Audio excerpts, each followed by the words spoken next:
என்னை பெற்றெடுத்தவரும் நீதானே, எனக்கு பேரு வச்சவரும் நீதானே, என்னை வளர்ப்பவரும் yes Jesus. Oh lama taralama lobro shantaralama oh mama malaka cherele oh hallelujah kanmalaye oh ravala shantaralama oh rimala rata dere malashe oh rama rasa taralama guru oh rimala rase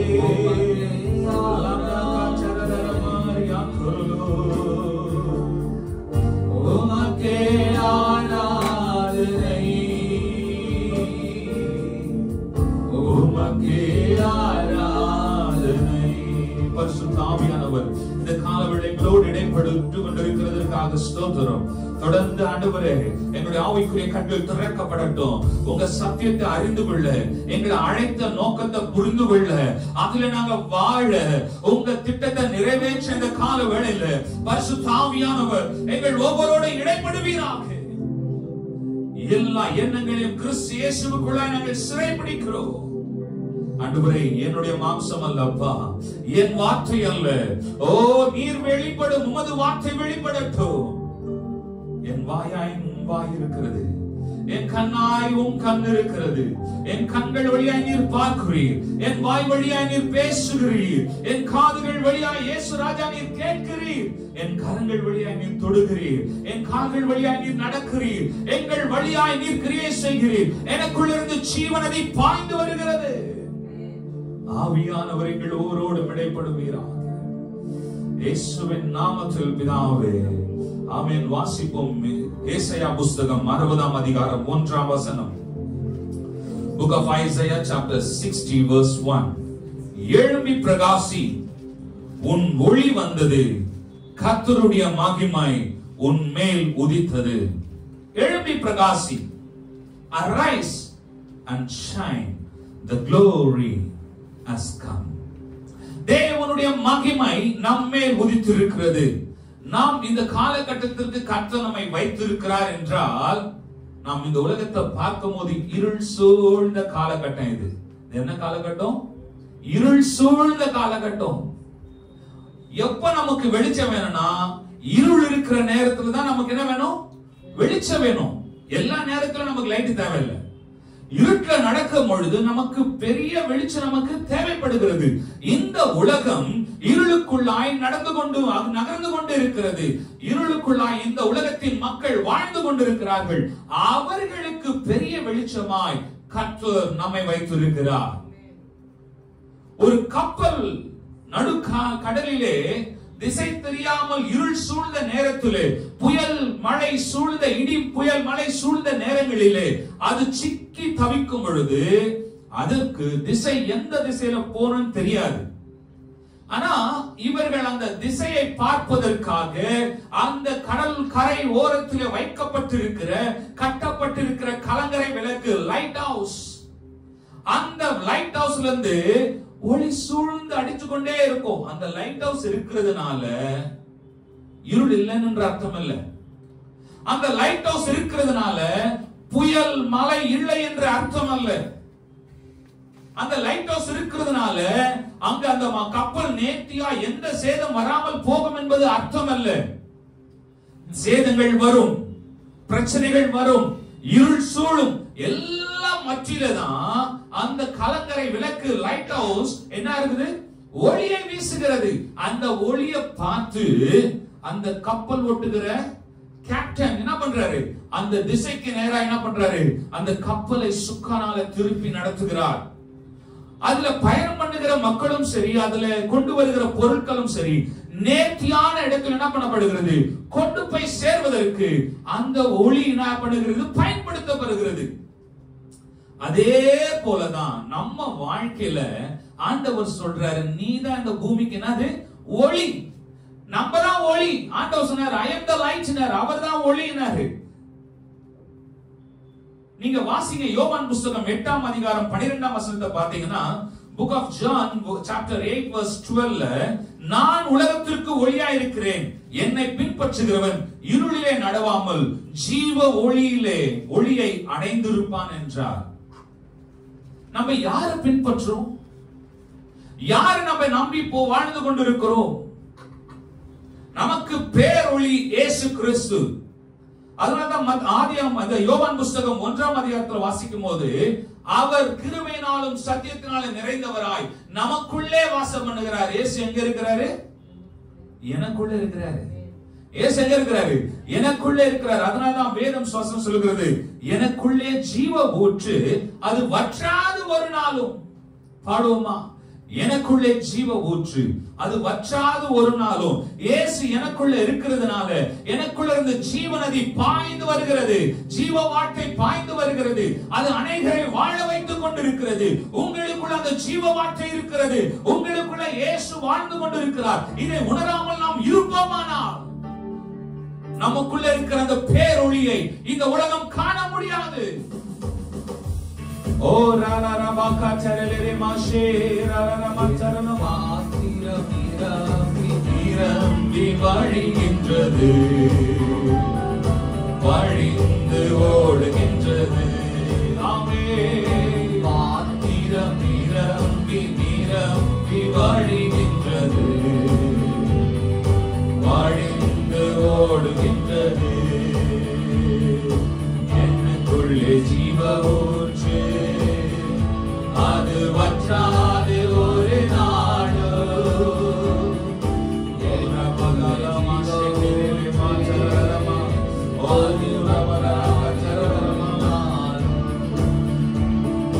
பாத்திரம் நிரம்பி வருகின்றது, வழிந்து ஓடுகின்றது. பாத்திரம் நிரம்பி வழிகின்றது, வழிந்து ஓடுகின்றது. யோவான் 1ஆம் அதிகாரம் 4ஆம் வசனத்தை பாருங்க. அங்க பாத்தீங்கன்னா 4ஆம் வசனம் சொல்லப்பட்டிருக்கிறது, அவருக்குள் ஜீவன் இருந்தது, அந்த ஜீவன் மனுஷருக்கு ஒளியா இருந்தது. ஒரு விளக்க கொளுத்தி அதுக்குள்ள அந்த ஒரு விளக்கு எப்படி இருக்கும் பாத்தீங்கன்னா, திரிவிளக்கு பாத்தீங்கன்னா அந்த சின்ன பாட்டில் மாதிரி இருக்கும், அதுக்கு மேல கிளாஸ் இருக்கும், அந்த பாட்டிலுக்குள்ள ஒரு திரி இருக்கும். அந்த பாட்டில் அந்த திரி எதுல ஊறப்பட்டிருக்கும்னா அந்த கெரோசின்லயோ ஆயில் எண்ணெயிலயோ ஊறப்பட்டிருக்கும். இந்த திரியை ஏற்றி அதுல கொளுத்தி விடும் பொழுது அதற்குள்ள இருக்கிற எண்ணெய் அந்த விளக்கை எரிய செய்கிறது. அதான் பாத்தீங்கன்னா அவருக்குள் ஜீவன் இருந்தது, அந்த ஜீவன் மனுஷருக்கு ஒளியா இருந்தது. நமக்குள்ள ஆவியானவர் இருக்கிறாரு. 1 கொரிந்தியர் 6:19 1 கொரிந்தியர் 3:16 சொல்லுகிறது, உங்கள் சரீரம் தேவனுடைய ஆலயமா இருக்கிறது, உங்களுக்குள்ள ஆவியானவர் வாசம் பண்ணுகிறார். ஆவியானவரை எண்ணெய்க்கு ஒப்பிடப்படுகிறது. நமக்குள்ளே ஜீவநதி இருக்கிறது, நமக்குள்ளே ஆவியின் அபிஷேகமாக எண்ணெய் இருக்கிறது, ஆனந்த தைலம் இருக்கிறது. இந்த எண்ணெய் என்ன பண்ணுமா, ஆவியானோடு நம்ம இணையும் போது நம்முடைய வாழ்க்கை கொழுந்து விட்டு எரியுது. பாத்தீங்களா? இதுதான்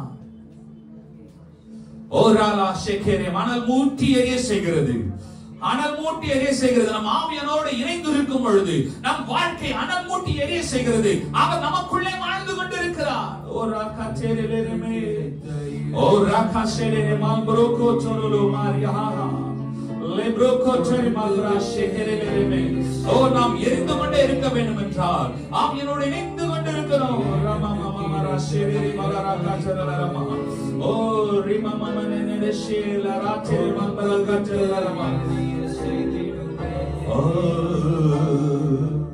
அனல் மூட்டி எரிய வீடு, அயல் மொழிகள் தினம் பேசு,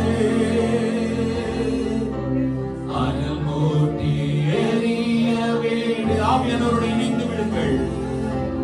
அயல் மொழிகள் தினம் பேசு, எனக்கு கிடைத்த இறைவனின் கொடையை, அவர் நமக்கு கிடைத்த பரிசு, ரட்சிப்பு நமக்கு கிடைத்த பரிசு, ஆவியானவர் நமக்கு கிடைத்த பொக்கிஷம். அவரோடு இணைந்து நாம் செயல்படும் பொழுது அவருடைய ஒளி பேரொளி நம்மை நிரப்பி வழிகிறது.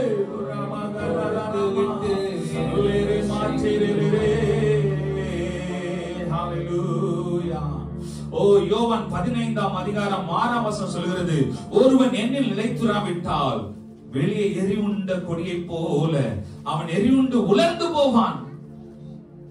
நம்முடைய வாழ்க்கை கர்த்தருக்குள்ள நம்ம நிலைத்து இருக்கும் பொழுது, நம் ஜீவன் கர்த்தருக்குள்ள இருக்கும் பொழுது, அந்த ஜீவன் இந்த உலகத்திற்கு ஒளியாய் இருக்கிறது. நம்மால் யார் மற்றவர்களுக்கு ஒளியாய் இருக்க முடியலன்னா நாம் கர்த்தருக்குள் இணைந்திருக்காததுதான் காரணம். வேத வசனத்தை வாசிக்க வாசிக்க வாசிக்க நம்ம அந்த வேத வசனம் பட்டயம் என்ன பண்ணும், நம்மை கருக்காக்கி கொண்டே இருக்கும். நாம் அலைமோதி கொண்டிருக்கிற வாழ்க்கை அமைதலா இருக்கும்படி தேவ பிரசன்னத்தில் நாம் அமர்ந்து இருக்கும் பொழுது அவர் பிரசன்னம் நம்மை உருவாக்கும், நம் வாழ்க்கையை உருமாற்றும். தேவ பிரசன்னத்தை தவிர ஒரு மனிதனும் ஒரு மனிதனை மாற்ற முடியாது. நான் எவ்வளவு வேணாலும் பேசலாம். இன்றைக்கு பிசாசு என்ன பண்ணிட்டான், மோட்டிவேஷன் டாக் சொல்லிட்டு ஒரு புதிய காரியங்களை கொண்டு வந்து, நல்லதுதான், ஆனா அது ரொம்ப தந்திரமானது. மோட்டிவேஷன் டாக்னால ஒவ்வொருடைய வாழ்க்கை மாறாது. God's word தான் மாத்தும், கர்த்தருடைய வார்த்தை தான் மாத்தும். கர்த்தருடைய வார்த்தை இருபுறமும் கருக்குள்ள பட்டயம், எந்த மனுஷனுடைய ஊனையும் கணுக்களையும் வகை பிரிக்கிறதாயும் அது வகை அறுக்கிறதாயும் இருக்கிறது. நம்முடைய வாழ்க்கை கர்த்தருக்குள்ள இருக்கணும். நம் ஞானத்திலே சிறந்தவர்களாய் இருப்பது முக்கியம் அல்ல, ஞானத்தை தருகிற ஆவியானவரோடு இணைந்திருப்பது முக்கியம். நாம் ஆசீர்வாதமாய் இருப்பது முக்கியம் அல்ல, ஆசீர்வாதமாய் கொடுக்க ஆசீர்வாதத்தை கொடுத்த தேவனுக்குள்ளாய் பணத்தை சம்பாதிப்பதற்கான பலனையும் ஞானத்தையும் வழியும் ஏற்படுத்தி கொடுக்கிற அந்த ஆவியானவருக்குள்ளாய் இணைந்திருப்பது ரொம்ப முக்கியம். அதனால்தான் இயேசு சொல்றாரு, ஒருவன் என்னிலும் நான் அவனில் நிலைத்திருந்தால் அவன் மிகுந்த கனிகளை கொடுப்பான். உங்க வாழ்க்கை கனி நிறைந்த வாழ்க்கையா இருக்கணும்னா நீங்க ஆண்டவருக்குள்ள வேர் ஊன்றி வளர்கிற வாழ்க்கையா இருக்க வேண்டும். வேர் ஊன்றி இல்லாமல் எந்த ஒரு மரமும் கனி கொடுக்காது. பார்க்கிறது கனி கொடுக்கிற மாதிரி இருக்கும், பச்சையா இருக்க மாதிரி இருக்கும், அது ரொம்ப நாள் என்ன ஆகுது, அது கனி கொடுக்க மாட்டாது, அது வறண்டு போகிற நாட்கள் வரும். ஒருவன் கிறிஸ்துவுக்குள் இருந்தால் புது சிருஷ்டியா இருக்கிறான், பழையவைகள் ஒழிந்து போகின, எல்லாம் புதிதாயின. நம்முடைய வாழ்க்கை கிறிஸ்துவுக்குள் வேரூன்றி வளர்றதா இருக்க வேண்டும். நமக்குள்ள ஒளி, அந்த கேன், அந்த திரி விளக்குல இருக்கிற அந்த திரி எண்ணெய்க்குள்ள எவ்வளவு அதிகமாய் ஊறுகிறதோ அவ்வளவு அதிகமாய் நாட்கள் அந்த திரி நல்லா எரிஞ்சு கொண்டே இருக்கும். சில நேரங்களில் ரொம்ப நாள் எரிஞ்சிருக்கும் போது அந்த திரியில மேல கருப்பு கருப்பா சில ஃபார்மேஷன் வரும், டஸ்ட் ஃபார்ம் ஆகும். அது தேவ பிரசன்னத்துல போய் நம்ம அதை எடுத்து அந்த மேல இருக்கிற அந்த கிளாஸ் எடுத்து அந்த திரியை எப்படி நம்ம சுத்தம் பண்றோமோ அதே போல நம்ம எரிந்து கொண்டே இருப்போம். அதே நேரத்தில் நம்ம வாழ்க்கை சுத்திகரித்து கொண்டே இருக்கணும். நான் எரிந்து கொண்டே இருக்கிறேன், கர்த்தர் என்னை பயன்படுத்தி கொண்டே இருக்கிறார், எனக்கு எந்த பிரச்சனையும் இல்லை யாரும் சொல்ல முடியாது. நம் வாழ்க்கை சுத்திகரிக்கப்பட்டு கொண்டே இருக்க வேண்டும். பரிசுத்தம் மேல் பரிசுத்தம் அடைய. அதான் தேவன் சொல்கிறார், நான் பரிசுத்தராய் இருக்கிறது போல நீங்கள் என்ன பண்ணுங்க, பரிசுத்தராய் இருங்க. பரிசுத்தமா இருக்கிறவன் இன்னும் பரிசுத்தமாக இருக்கட்டும், அசுத்தமா இருக்கிறவன் இன்னும் அசுத்தமா இருக்கட்டும். அவனவனுக்குரிய பலன் என்னோடு கூட வருகிறது. உங்களுக்குரிய பலன் இந்த பூமியில இருக்கிற மனுஷனிடத்தில் இல்ல, உங்களுக்குரிய பலன் பரலோகத்தில் இருக்கிற தேவனிடத்தில் இருக்கிறது. ஆமென், ஹalleluya. அந்த தேவனுக்குள் இணைந்திருக்கும் பொழுது நம் வாழ்க்கை அக்னியாய் கொழுந்துவிட்டு எரியப்படும். ஏதோ சாதாரண வாழ்க்கை வாழ்வதற்காக அசாதாரணமான தேவன் நமக்குள்ள வரல. அசாதாரணமான வாழ்க்கை வாழ முடியாதான், அசாதாரணமான தேவன் நமக்குள்ளே வாசம் பண்ணி கொண்டிருக்கிறார். அவர் நேற்றும் இன்றும் என்றும் மாறாதவர். அவர் இருக்கிறவராகவே இருக்கிறார். எப்படி இருக்கிறார்? நமக்குள்ள இருக்கும் பொழுதுதான் இருப்பார். பிசாசுக்கு அவன் வேலையை செய்யறதுக்கு மனுஷன் வேணும். தேவனுக்கு தேவ திட்டத்தை நிறைவேற்றுவதற்கு நம்ம தேவை. அவர் நம்ம இல்லாம தேவ திட்டம் நிறைவேறாது. அவரோடு நாம் இணைந்திருக்க வேண்டும் என்பதுதான் தேவனுடைய சித்தம். ஆனா பிசாசு என்ன பண்றான், நம்மள அவனோடு இணைச்சிக்க பார்க்கிறான். மாம்சத்தின் கிரியைகள், எரிச்சல், போராமை, கசப்பு, விரோதம், வைராக்கியம், இவைகளை நாம் ஒரு நாள் நமக்குள்ள வைத்துக் கொள்ளக் கூடாது. கசப்பற்ற தன்மை, கசப்பற்ற தன்மை. ஏன் புறாவை ஆவியானவருக்கு ஒப்பிடுறாங்க தெரியுங்களா? புறாவுல கசப்பு இல்ல, கூறா எல்லா பறவையும் நீங்க வெட்டி பார்த்தீங்கன்னா அதுல பிச்சின்னு ஒண்ணு இருக்கும், கசப்பு. அதை மட்டும் யாருமே சாப்பிட மாட்டாங்க. அதை வெட்டி என்ன பண்ணுவாங்க, தூக்கி எறிஞ்சிருவாங்க. அதை சாப்பிட்டாங்கன்னா அந்த கறி முழுவதும் கசப்பா இருக்கும். நமக்குள்ள அந்த பிச்சு இருக்கக்கூடாது, அந்த கசப்பான தன்மை இருக்கக்கூடாது. நம்மை ஆவியானவர் பார்க்கும் பொழுது கசப்பற்ற மனிதனாய் பார்க்க வேண்டும். ஆண்டவருக்குரிய வைராக்கியம் இருக்கணுமே தவிர மனுஷனுக்குரிய மாம்சத்துக்குரிய வைராக்கியம் இருந்து ஒன்னத்தையும் சாதிக்க போறதே கிடையாது. நமக்குள்ள இருக்கிற ஒளி மேல எரிந்து கொழுந்து விட்டு எரியணும்னா ஆவியானோட இணைந்துதான் ஆகணும். ஆவியானோட திட்டத்திற்கு இணைந்துதான் இருக்கணும். நம்ம எல்லாம் ஆவிக்குரிய மனுஷர்கள், மாம்சத்துக்குரியவர்கள் அல்ல. கிறிஸ்தவர்கள் என்று சொல்வதற்கான அர்த்தமே கிறிஸ்துவை உடையவன். கிறிஸ்து ஆவியாய் இருக்கிறார், ஜீவனுமாய் இருக்கிறார். அதான் வேதம் சொல்கிறது. அவரை தொழுது, அவர் ஆவியாய் இருக்கிறது போல, ஆவியும் உண்மையாய் இருக்கிறது போல அவரை தொழுது கொள்கிறவரும் அவரை ஆவியோடும் உண்மையோடு என்ன பண்ணுமா? தொழுது கொள்ளுமா. நம்ம ஏதோ வந்துட்டு சபையில உட்கார்ந்துட்டு ஒரு 2 மணி நேரம் 1 மணி நேரம் ஆண்டவர் ஆராதிச்சேன், ஜெபிச்சேன், வேதத்தை வசனத்தை கேட்டேன் என்று போவதற்காக ஆலயம் அல்ல. ஆலயம் என்பது ஒவ்வொருவரையும் உருவாக்குவதற்காக. பரிசுத்த ஆவியானவர் ஒரு தோட்டத்துக்குள்ள ஒரு செடி மரம் இருக்கிறது என்றால் அந்த தோட்டத்தில் இருக்கிற செடி மரம் ஏதோ அது தோட்டத்துக்குள்ள இருக்கணும் என்பதற்காக அல்ல, அது கனி கொடுக்க வேண்டும் என்பதற்காக. ஒரு தோட்டக்காரன் அந்த செடி மரத்தை ஒரு தோட்டத்துக்குள்ள வைக்கிறார்னா அது ஏதோ இடத்தை ஆக்கிபை பண்ணணும், பார்க்கிறதுக்கு அழகா இருக்கணும்ன்றதுக்கு அல்ல, அது பலன் தரணும் என்பதற்காக தான். நம்மை தேவனோட ராஜ்யத்துல வைத்திருக்கிறார் என்றால், சபைக்குள்ள வைத்திருக்கிறார் என்றால், இந்த பூமியில வைத்திருக்கிறார் என்றால், இந்த பூமிக்கு நம்மை ஒளியா இருக்கிறோம். நாம் தேவனுக்கு ஒளியா இருக்கிறோம். நாம் தேவன் இந்த பூமிக்கு ஒளியை வைத்திருக்கிறார். அவர் நமக்குள்ளே இருக்கிறார். அவருடைய ஒளியை உடையவர்களாய் நாம் அவருக்குள்ள இந்த ஜனங்களுக்கு ஒளியை தராமல் நாம் வாழ்ந்து கொண்டிருப்போமானால் இருள் இருக்கிற ஜனங்கள் பேரொளியை எப்படி காண்பார்கள்? ஒரு டார்ச் லைட்ல லைட் மட்டும் பல்பு மட்டும் போட்டுட்டு பேட்டரி போடாம ஆன் பண்ணி பார்த்தா லைட் எரியாது. நம்ம அப்படிதான் முயற்சி எடுக்கிறோம். நான் என்ன பண்ணுவேன்? தேவ பிரசன்னத்துல உட்கார மாட்டேன், ஆனா நான் என்ன பண்ணுவேன்? இந்த உலகத்திற்கு ஒளி கொடுப்பேன். அது முடியாது.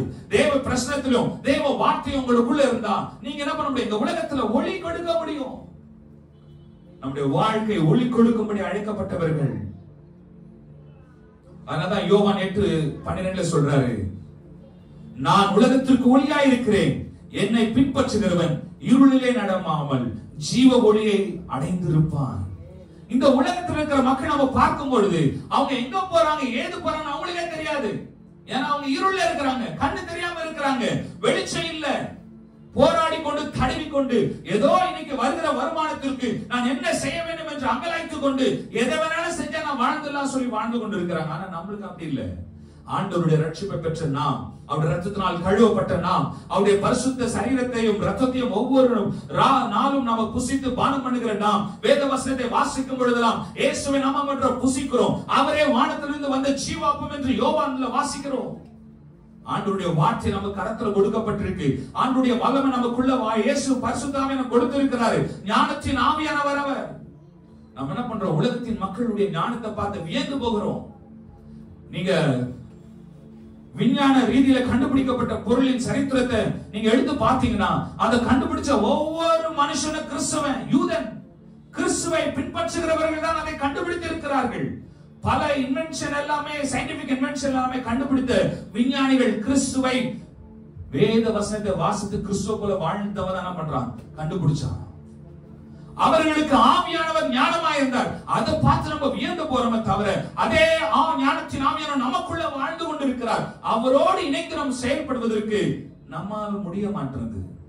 ஏன்? நம்ம மாம்சத்துல போராடி கொண்டே இருக்கிறோம். ரோமர் புத்தகத்தில் அப்போஸ்தலன் பவுல் சொல்கிறார், மாம்ச சிந்தை மரணம், ஆவின் சிந்தை ஜீவனாய் இருக்கிறது. நாம் மாம்சத்துக்குரியவர்களாய் வாழ்வதற்கு அழைக்கப்படல. நாம் ஜீவன் உள்ளவர்களாய் தேவனோடு இணைந்து செயல்படுவதற்காக அழைக்கப்பட்டோம். நம்ம வாழ்க்கையில வர போராட்டம், பிரச்சனைகள் பார்த்து சோர்ந்து போகாம தேவ ஆவியானவரோடு இணைந்து, ஆண்டவரே இதுவும் கடந்து போகும், எல்லாம் கடந்து போகும். நம்ம விட்டு யார் வேணாலும் போலாம், ஆனா ஆவியானவர் போறதுக்கு மட்டும் விட்டு கொடுக்காதீங்க. யார் வேணா நம்மள விட்டு போலாம், ஆவியானவர் மட்டும் போறது நம்ம என்ன பண்ண கூடாது? விட்டு கொடுக்க கூடாது. பிசாசு என்ன பண்ணுவான்? எல்லாரும் பிரிக்க பார்ப்பான். ஏன்னா ஒற்றுமையா, நீங்க அப்போஸ்தலர் புத்தகம் 2ஆம் அதிகாரத்துல வாசிங்கன்னா, எங்க ஒற்றுமை இருந்ததோ அங்க தேவியானவர், தேவ ஆவியானவர் செயல்படுகிறார். நம்முடைய சபைகளுவே, குடும்பத்திற்குள்ளே ஒற்றுமை இருக்கும் பொழுது ஆவியானுடைய அசைவாடுதல் அதிகமா இருக்கும். இது பிசாசுக்கு பிடிக்காது. நம்ம பிரிஞ்சு போயிட்டோம்னா பிசாசு ஈஸியா என்ன பண்ணுவான்? மேற்கொண்டுருவான். நம்ம பிரிந்து போவதற்காக அழைக்கப்படல. ஊழியம் கொடுத்ததும், வேலை கொடுத்ததும், எல்லாம் பிசினஸ் கொடுத்ததும் ஆண்டவர் எதற்காக? இணைந்து அவருடைய ராஜ்யத்தை கட்டுவதற்காக. செங்கல் தனித்தனியா இருந்ததுன்னா செங்கல், எல்லா செங்கலும் ஒன்னா சேர்ந்து பெரிய கோபுரமா ஆயிடுச்சுன்னா அது பேலஸ். மலை போல குவிச்சு வைக்கிறது செங்கல் அல்ல. அதை நேர்த்தியாய் தேவ பிரசன்னத்தில் அடக்கி அடக்கி வைக்கும் பொழுது அது மிகப்பெரிய பேலஸா மாறும். நம்ம எல்லாம் பேலஸ் ஆயிருக்கும்படி கர்த்தருக்குள்ள அழைக்கப்பட்டவர்கள், ஒளி கொடுக்கும்படி அழைக்கப்பட்டவங்க. பிசாசு என்ன பண்ணுவான்? நம்ம மேல அப்படியே தூசிய போடுவான். மறைந்து இருக்குது, அவனுக்குள்ள மறைந்திருக்க பார்ப்பான். பாவ கரைகள், கசப்புகள், போராட்டம், எரிச்சல், போட்டி. இன்றைக்கு சபைகளுக்குள்ள போட்டி போராம இருக்கிறதுனாலதான் தேவனுடைய ராஜ்யம் இன்னும் வராம இருக்கிறது, தேவ சித்தம் நிறைவேறாம இருக்கிறது. இந்த பகுதியில் இந்தியா முழுவதும் இருக்கிற எல்லா சபைகளும் இணைந்து செயல்பட்டால், ஒரு மனிதன் வந்துடுச்சுன்னா இந்த உலகத்துல இந்தியாவை இருக்கிற சபைகளை ஒரு பிசாசும் தொட முடியாது. பிசாசுடைய வேலையை டிவைட் அண்ட் டிஸ்ட்ராய். டெவில் டிடி டிவைட் அண்ட் டிஸ்ட்ராய். அவன் என்ன பண்ணுவான்? பிரிப்பான். தேவையில்லாத சந்தேகத்தை போடுவான். பேசியே இருக்க மாட்டான், வார்த்தையை போடுவான். அதை குறிச்சு யோசிச்சிருக்கும் போது தேவையில்லாத காரியங்கள் உள்ள வரும். அப்ப என்ன பண்றோம்? நம்ம பிசாசு நம்முடைய ஐம்புலன்களை திறந்து விடுகிறோம். மாம்சத்தின் கிரியை வெளியே வருது. வெளியே வரும்போது ஆகுது, பிசாசு ஆளுகை செய்கிறான். மாம்ச கிரியை தேவனுக்கு விரோதமான பகையா இருக்கு. மாம்ச சிந்தை மரணம், ஆவின் சிந்தை ஜீவனா இருக்கு. ஆவின் சிந்தை என்ன சொல்லுகிறது? ஆவியானவரோட இணைய சொல்லுகிறது. ஆவியானவருடைய காரியங்களிலே அன்பு, சந்தோஷம், சமாதானம், நீடிய பொறுமை, தயவு, நற்குணம், இச்சை அடக்கம், இவைகள் எல்லாம் ஆவின் கிரியைகள் நமக்குள்ளே வளர்த்து விடுகிறது. ஆனா இந்த மாம்சம் இருக்குது பாத்தீங்களா, போட்டி, போராம, கசப்பு, இன்னைக்கு சபைகளுக்குள்ளே இது இருக்கிறதுனால தான் இங்கே எடுத்துக்கொள்ளுங்க, பல சபைகள் திருவா இருக்கு. ஆனா சபையின் போதகர்களுக்குள்ள ஒற்றுமை இல்லை. இது காரணம் பிசாசு. சில ஆண்டுகளுக்கு முன்னதாக பிசாசு சவால் கொடுத்தான். மந்திரவாதி வந்து சொல்றான், நீங்க எப்படி இந்த இடத்துல ஒற்றுமையா ஊழியம் செய்யணும் பார்க்கலான்னு. அவன் பிரிக்கிறதா பார்ப்பான். அவன் சொன்ன மாதிரியே செஞ்சான். ஆனா அதை காட்டில் ஆண்டவர் பெரிய திட்டத்தை வச்சு இணைத்துக் கொண்டே இருக்கிறார். அவருடைய ரத்தம் நம்ம இணைச்சு கட்டிக்கொண்டே இருக்கும். இப்ப இருக்கிறத காட்டிலும் 1000 மடங்கு நம்ம எல்லாம் பெருகும். எல்லா சபைகளும் பெருகும். ஒற்றுமை வரும் பொழுது எந்த ஊழியக்கார குறிச்சு ஒரு ஊழியக்காரர் பேசாம இருந்தாலே போதும், என்னாகும்? சபைகள் வளர ஆரம்பிக்கும். தேவ ராஜ்யம் வளரும். சபை என்பது தேவனுடைய சரீரம். தேவ சரீரத்துக்கு விரோதமாய் போட்டி, போராம, பிரச்சனைகள், சண்டை இதெல்லாம் இருக்கிறதுனால தேவ சரீரம் வளராம இருக்கிறது. நம்மள தேவனுடைய சரீரத்துல ஒவ்வொரு அவயங்களும் வர, ஒவ்வொரு விசுவாசிகளும், ஒவ்வொரு ஜனங்களும், ஒவ்வொரு ஊழியக்காரனும் தேவ சரீரத்துல ஒரு அவயம். நம்மெல்லாம் தேவனுடைய சரீரத்துல ஒரு செல். ஒண்ணு கால் எழுந்து சொல்லணும், நான் தேவனுடைய சரீரம், நான் தேவனுடைய சரீரம். அவர் சரீரமா இருக்கும்போது அவர்தான் நமக்கு பலன், அவர்தான் நமக்கு ஞானம், அவர்தான் நமக்கு ஜீவன். கிறிஸ்து தலையா இருக்கிறாரு. கிறிஸ்துவா இருக்கிறாரு, தலையா இருக்கிறாரு. அவருக்குள்ளாய் நாம் வாழ வேண்டும், அவருக்குள்ளாய் பலன் கொள்ள வேண்டும், அவருக்குள்ளாய் நாம் வாழ்ந்து கொண்டே இருப்போமானால் அந்த பிரசன்னம் நம்மளை ஜீவனுக்குள்ளாய் வழி நடத்தும். நீங்க ஒவ்வொரு நாளும் ஜெபிங்க. இந்த முக்கியமா ஜெபிக்க வேண்டியது இஸ்ரவேல் தேசத்துடைய சமாதானத்துக்கு ஜெபிங்க, இஸ்ரவேல் தேசத்துடைய பாதுகாப்புக்கு ஜெபிங்க, இஸ்ரவேல் தேசம் இயேசுவை அறிந்து கொள்ளணும் ஜெபிங்க. அடுத்து ஜெபிக்க வேண்டிய ஜெபம், நம்ம பகுதியில் இருக்கிற ஒவ்வொரு ஊழியக்காரனும் ஒற்றுமையான போதுங்க. விசுவாசிக்கு தன்னால ஒற்றுமையிடுவாங்க, ஊழியக்காரர்களோட தான் ஒற்றுமை இல்லை. இது வேதனையான காரியம். ஆண்டவருடைய இதய துடிப்பை புரிந்து கொள்ளாம இருக்கிறதுக்கு இதுதான் காரணம். ஒற்றுமை வரணும். நம் கண்கள் தேவன் மேல் பதிக்கப்படணுமே தவிர ஜனங்கள் மேல் பதிக்கப்படக்கூடாது. இங்க வராங்க, அங்க போறாங்க இல்ல, எல்லாம் தேவராஜ்யத்துக்கு போக போறோம். இந்த சபை அந்த சபையில எல்லாம் இயேசு கிறிஸ்துவை சரிகிறோம். இந்த உணர்வோடு நாம் ஒவ்வொருவரும் வாழ்வோமானால் பரிசுத்தமான தேவனை ஆராதிக்கிற நாம் குற்றமற்றவர்களாய் பரலோக ராஜ்யத்துக்கு போய் சேரணும்னா இந்த ஒற்றுமை வேணும். இங்க பூமியிலே சபைகளுக்குள்ள ஒற்றுமை இல்லைன்னா பரலோக ராஜ்யத்துக்கு எல்லா சபையிலும் அங்க போக போறோம், எல்லா ஜனங்களும் போக போறோம். அங்க எப்படி ஒற்றுமையா ஒருத்தர் முகத்தை பார்ப்போம்? அங்க எல்லாம் ஆவியா இருப்போம். அதனாலதான் பவுல் சொல்லுகிறார், மாம்ச சிந்தை மரணம், ஆவின் சிந்தை ஜீவனா இருக்கிறது. நீங்க எல்லாம் ஜீவனுக்குரியவர்கள். உங்க ஜீவன் பரலோகத்துக்கு போக போகுது. அதனால மாம்சத்துல போராடாம ஆவியோட இணைந்து ஜீவன் உள்ளவர்களாய் ஆவிக்குரியவர்களாய் வாழ்ந்து கொண்டிருப்பீர்கள். ஆனால் தேவ ஆவியானவரை போல நம்ம இருக்கணும். இயேசு கிறிஸ்து பரிசுத்த ஆவியை நமக்கு கொடுத்ததே காரணம், நம்ம எல்லாம் பரலோகத்துல ஆவியானவரோடு இணைந்து வாழ போறவங்க, இயேசுவை முகமுகமாய் பார்த்து தரிசிக்க போறவங்க. அப்ப நமக்குள்ள இருக்க வேண்டிய ரெஸ்பான்சிபிலிட்டி என்னது? நம் ஆவிக்குரிய மனிதர்கள், ஆவிக்குரிய மாம்சத்துக்குரிய காரியங்களை வளராம ஆவிக்குரிய காரியங்களை வளரணும். ஆவிக்குரிய ஆகாரம் இந்த வேத வசனம். பிசாசு காலையில காஃபி குடிக்கணுமா? நம்ம காலையில அவனுடைய வார்த்தை அறிக்கை பண்ணணும். அவர் வேதம் நம் கால்களுக்கு தீபமும் நம் பாதைக்கு வெளிச்சமா இருக்கு. நம்ம வாழ்க்கைக்கு வெளிச்சம் அவர் தானே தவிர வேற யாரும் இல்ல. தேவ ஆவியோட இணைந்திருக்கிற மனுஷன் வெற்றியுள்ள வாழ்க்கை வாழுவான், சோர்ந்து போக மாட்டான். எல்லாரும் நல்லா இருக்க சமாதானமா வாழ்வதற்கு நம்ம தான் முதல் காரணம். ஆண்டவர் ஏன் ஒவ்வொரு தெருக்களில வீதிகளில ஒவ்வொரு ஏரியால கிறிஸ்தவனை வச்சிருக்கிறார்னா, கிறிஸ்தவன் இந்த பூமிக்கு உப்பா இருக்கிறான், கிறிஸ்தவன் இந்த பூமிக்கு ஒளியா இருக்கிறான். அப்ப நம்ம என்ன பண்ணோம், அந்த உப்பின் சுவாரத்தை இந்த பூமியில இருக்கிற ஜனங்களுக்கு கொடுக்கணுமே தவிர அவங்களோட இணைஞ்சிடக்கூடாது, இல்ல அவங்களோட பிரிஞ்சிடக்கூடாது. இணைந்தும் வாழக்கூடாது, பிரிந்தும் வாழக்கூடாது. ஆனா சாரத்தை கொடுத்து கொண்டே இருக்கணும். உப்பு ஒரு ஆகாரத்துல போட்டீங்கன்னா அது கொஞ்சமா தான் இருக்கும், அது சார் அப்படியே ஸ்ப்ரெட் பண்ணும், டேஸ்ட் ஸ்ப்ரெட் பண்ணும். நம்மள ஆண்டவர் இந்த பூமியில கொஞ்சம் ஜனமா தான் வச்சிருக்காரு, நம்ம டேஸ்ட் கொடுக்கிறதுக்காக. அது கொடுக்கும் போது அந்த முழு ஆகாரம் ஆகுது, டேஸ்டா மாறுது. பூமிக்கு நம்ம வெளிச்சமா ஒளியா இருக்கிறோம். இந்த பூமி இருளா நிறைஞ்சிருக்கிறது. ஆவியானவர் என்ன பண்ணாரு, ஆதியாகமம் 1 அதிகாரத்தை பாத்தீங்கன்னா பூமியானது ஒழுங்கின்மை வெறுமையா இருந்தது, ஆவியானவர் ஜலத்தின் மேல் அசைவாடினாரு. இன்றைக்கு ஆவியானவர் நமக்குள்ள வாசம் பண்றாரு. எதற்காக? இன்றைக்கும் பூமி ஒழுங்கின்மையா இருக்கிறது. நம் மூலமா இந்த ஒழுங்கின்மையான காரியங்கள் ஒழுங்குபடுத்தும்படி ஆவியானவர் நமக்குள்ள வாழ்ந்து கொண்டிருக்கிறார். ஆனா நம்ம என்ன பண்றோம், வேலை வேலை வேலை வேலை வேலை வேலைன்னு ஓடிட்டு இருக்கோம். ஆனா ஓட ஓட அந்த வேலை நம்ம கிட்ட வருது இல்ல, அந்த வேலை முடியுறது இல்ல.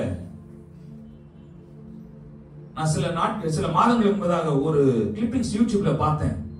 அது என்னன்னா, ஒரு கழுதைக்கு முன்பதாக அவன் என்ன பண்றான், கழுதை மேல ஒருத்தன் உட்கார்ந்துட்டு இருக்கான். அவன் என்ன பண்றான், ஒரு குச்சியில ஒரு கம்புல கயிறை கட்டி விட்டு ஃப்ரண்ட்ல என்ன பண்ணிட்டான், கேரட்டை கட்டி தொங்க விடுறான். இந்த கழுதை கேரட்டை பிடிச்சு சாப்பிடணுன்றதுக்காக ஓடிட்டே இருக்குது. ஆனா அது மேல யார் உட்கார்ந்துட்டு இருக்கா, ஒரு ஆள் உட்கார்ந்துட்டு அந்த கேரட்டை கம்புல கட்டி தொங்க விட்டு பிடிச்சிட்டு இருக்கான். இந்த கழுதை என்னைக்குமே அந்த கேரட் போய் ரீச் பண்ண போறது இல்ல, அந்த கேரட் வாய்க்கு கிடைக்க போறது இல்ல. பார்த்துக்கிட்டே ஓடிட்டே இருக்கும். இந்த மாதிரிதான் பிசாசு என்ன பண்றான், மாம்சத்தின் சுபாவத்தினால மாம்சத்துக்குரிய காரியங்களை என்ன பண்றான், நம்ம தோல் மேல ஏறி அவன் உட்கார்ந்துட்டு நமக்குள்ள வாசம் பண்ண முடியாது பிசாசால. அவன் மேல நம்ம முதுகுல வேணா சவாரி செய்யலாம். நம்ம முதுகுல உட்கார்ந்துக்கிட்டு அவருடைய மேல ஃப்ரண்ட்ல என்ன பண்றான், கயிறுல கட்டி பண ஆசையை தொங்க விட்டுட்டு பேர் புகழ தொங்க விட்டு நீ ஓடு, இது ஓடிக்கொண்டே இருந்தாலும் என்ன பண்ண முடியும், இதை நீ அச்சீவ் பண்ண முடியும் சொல்லி ஓட வச்சுட்டே இருக்கிறான். இது என்ன, மாம்சத்தின் கிரைகள், மாம்சத்தின் போராட்டங்கள். நம்ம என்ன பண்றோம், அதை பார்த்து என் வாழ்க்கையில நான் அப்படியாவது முன்னேறணும், வாழ்க்கையில நம்ம பெரிய ஆளாகணும், வாழ்க்கையில நாம என்ன பண்ணணும், சாதிக்கணும், அதை பார்த்து ஓடிட்டே இருக்கோம். அது இப்படியே தான் இருக்கு, நமக்கு முன்னாடி தான் இருக்குது, டிஸ்டன்ஸ்ல தான் இருக்குது. பிசாசு இப்படிதான் ஏமாத்துவான். ஆனா ஆண்டவர் சொல்றாரு, மத்திய 6 அதிகாரம் 33 வசனத்துல, முதலாவது தேவனுடைய ராஜ்யத்தையும் அவருடைய நீதியையும் தேடுங்கள், இவைகள் எல்லாம் உங்களுக்கு கூட கொடுக்கப்படும். இதெல்லாம் வானத்தையும் பூமியும் படைச்சது இயேசு கிறிஸ்து. பொன்னும் வெள்ளியும் அவருடையது என்று சொல்கிறார். அப்ப அவரை தேடாம ஏமாத்துறவன பேச்சை கேட்டு நம்ம ஓடிட்டு வந்தோம்னா ஒன்னத்தையும் சாதிக்க மாட்டோம்.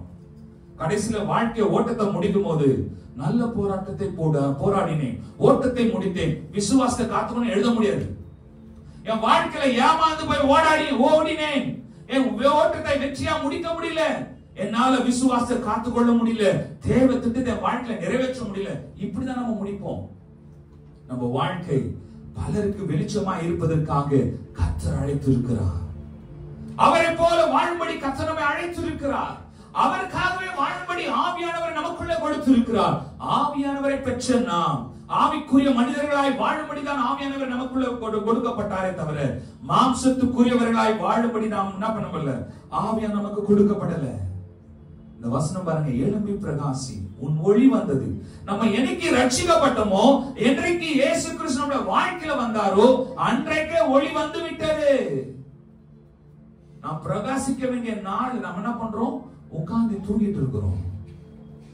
எழும்பி பிரகாசிக்க வேண்டிய நேரங்களிலே அமர்ந்திருந்து ஏதோ வேலை செய்து கொண்டு இருக்கிறோம். சற்று சிந்தித்து பாருங்கள்.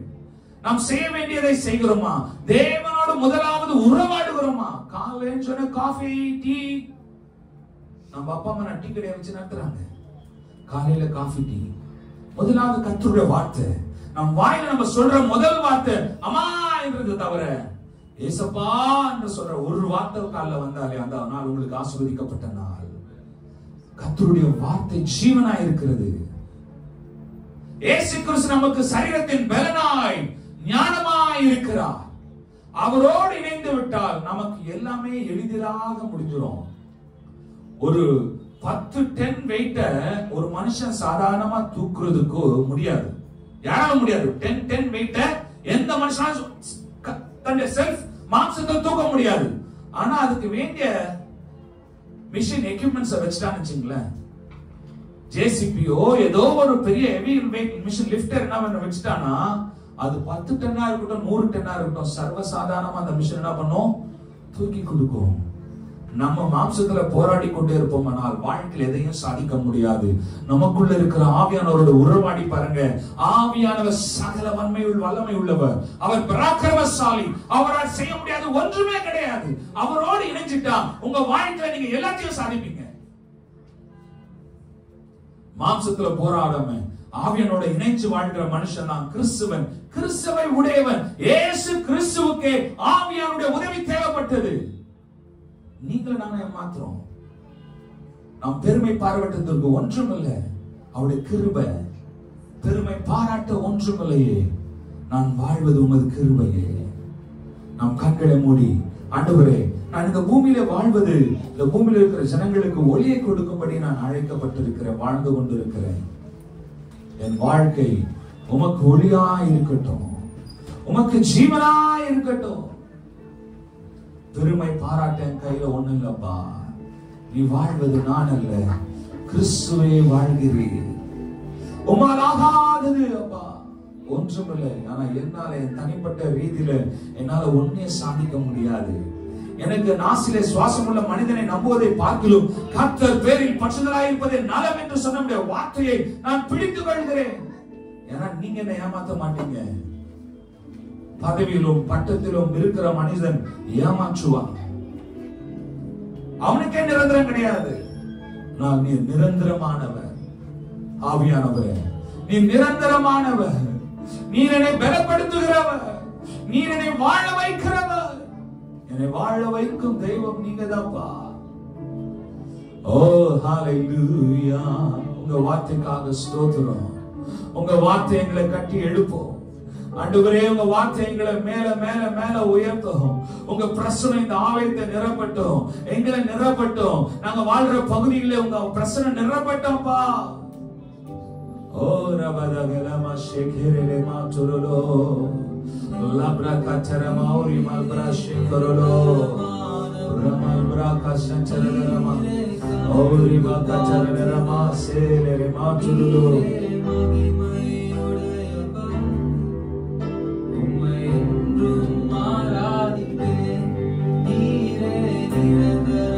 Yes, Jesus. Yes, Jesus. Raha seke remambra, roho remambra, remambro, lebra kachere lama, kachere lama, oh glory, mambra seke remambra. Oh yes, ஆண்டவரே உங்க ஜீவன் எனக்குள்ளே இருக்கிறது. உங்க ஜீவனாகிய ஆவியானவர் எனக்குள்ளே வாழ்கிறீர். Oh hallelujah. என் சரீரத்திலே கிறிஸ்துவின் ஜீவன் இருக்கிறது. ஆவியானவர் என் சரீரத்தில் வாழ்ந்து கொண்டிருக்கிறீர். ஆவியானவர் நீரே என் பலனாய் இருக்கிறீர். ஓ நீரே எனக்கு எல்லாமாய் இருக்கிறீர்.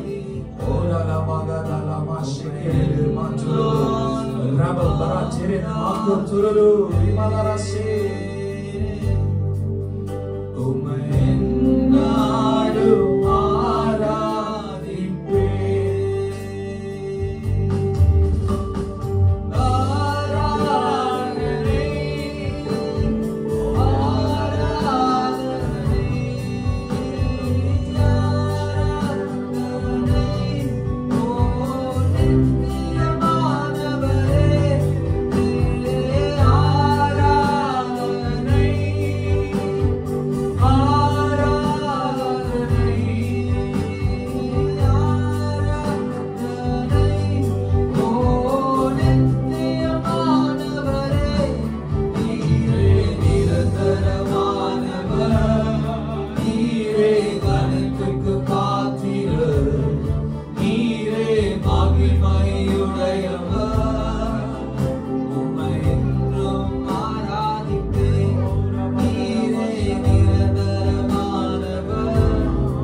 வாழ்க்கை மறுரூபமாகட்டும் அப்பா. நாங்க இருக்கிற மாதிரி இருக்கக்கூடாது. உங்க ஒளியை பெற்றவர்களாக நாங்க உங்க வழியில வாழணும். உங்க ஒளியை பெற்றதற்கு காரணம், உங்க வழியில நடக்கும்படியாய் உங்க ஒளியை பெற்றதற்கு காரணம் ஜீவ பாதையில ஜீவ வழியில வருவதற்கு தான். எங்க வாழ்க்கை ஆண்டவரே ஜீவ வழியில நாங்க நடக்க ஜீவ ஒளி எங்களுக்கு தந்தீங்களப்பா. ஆவியானவரே உமக்கு நன்றி. ஆவியானவரே எங்க வாழ்க்கை உங்களை போல மாறட்டும். எங்க வார்த்தை உமது வார்த்தையா மாறட்டும். எங்க பார்வை உங்க பார்வையா மாறட்டும். எங்க சிந்தனை உங்க சிந்தனையா மாறட்டும். எங்க செயல்கள் உங்க செயல்களா மாறட்டும். நாங்க இப்ப இருக்கிறது மாதிரி இருக்க கூடாதப்பா. உங்களை போல வாழ அழைக்கப்பட்ட நாங்க பிசாசுடைய குணாதிசயங்களுக்கு ஆண்டவரே குணத்திற்கு நாங்க இசைந்து போக கூடாது.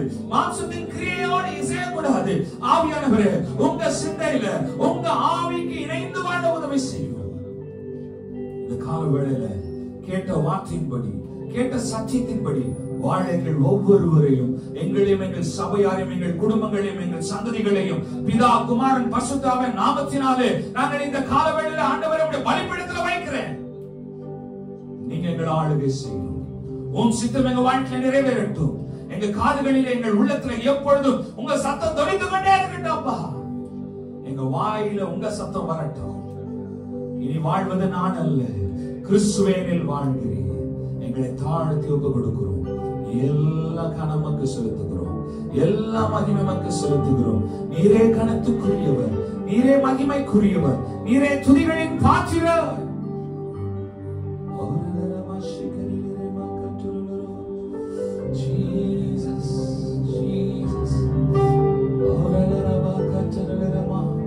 இந்த வாரம் முழுவதும் எங்கள் ஒவ்வொரு நாள் எங்களோடு உறவாடுங்கப்பா. உங்க அன்புல நாங்க நினைவு ஆண்டவரே, உங்க பாசத்துல மூழ்கலாம்ப்பா. ஓ உங்களோடு உறவாடு ஆவியானவரே.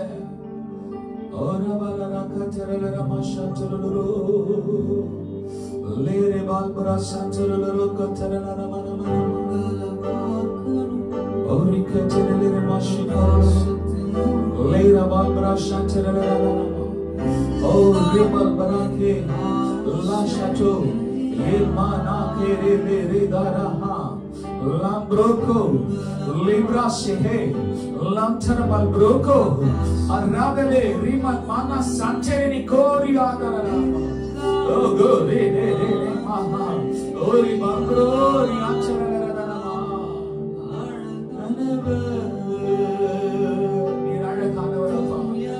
Oh, Nituya Varandavare, Oh, Maragaki, Orvaramele, Esue. Jesus, I love you, Daddy.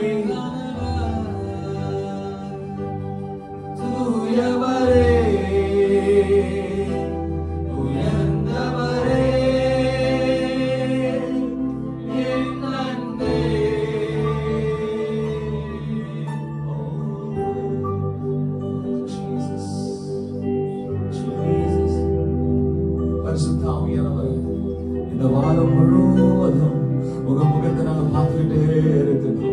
உங்க அன்பை ரசிச்சுக்கிட்டே இருக்கணும். ஆண்டவரே உங்களோடு உறவாடிக்கிட்டே இருக்கணும்.